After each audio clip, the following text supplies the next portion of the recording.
I bring this up a lot with my guys that there's certain sounds in sports. It could be the ball going in a cup if you're playing golf, or the net when Steph Curry hits a Yeah. shot. When the ball leaves Otani's bat, it sounds different than anybody else. And as a guy, who out there at shortstop, you're not very far from the pitcher, and the pitcher knows there's certain sounds like, damn, I just gave up a home run. Can you remember, like, who had that sound where you go, that's gone? Uh, there are a few guys. I played with one, Ryan Howard. I played against one, Barry, Chef, Chipper, and it's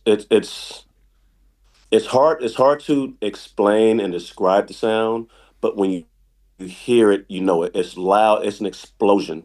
You can hear the bat compressing the core center of the ball, and people used to laugh at me, especially my teammates. Ryan, I'm an infielder. There's a velocity and a trajectory that the ball goes over my head that there's no doubt that it's gone.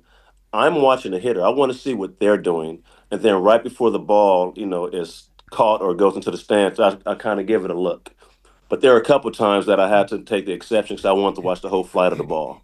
And one was when Barry hit the ball off the McDonald's sign in right center field, and John Lieber's pitching. So before the game, Lieber comes in. He's like, "Hey, if Barry gets up and nobody on, I'm just going to get it over with."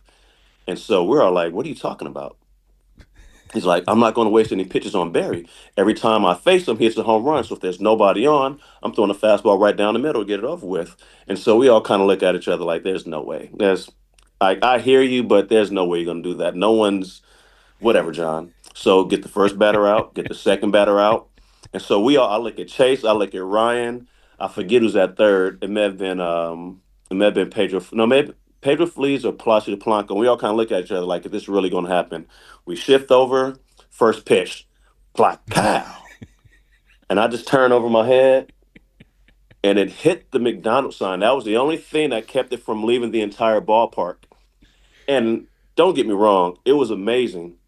I was surprised that he actually did. And we all looked at each other like, this dude got some big cojones. He said, I'm going to throw him a fastball, get it over with. And he did. And Barry did what he was supposed to do. So there are a couple guys that made that sound, but that one in particular, that was one of the most amazing things that John lived up to his word and Barry hit it off the McDonald's sign.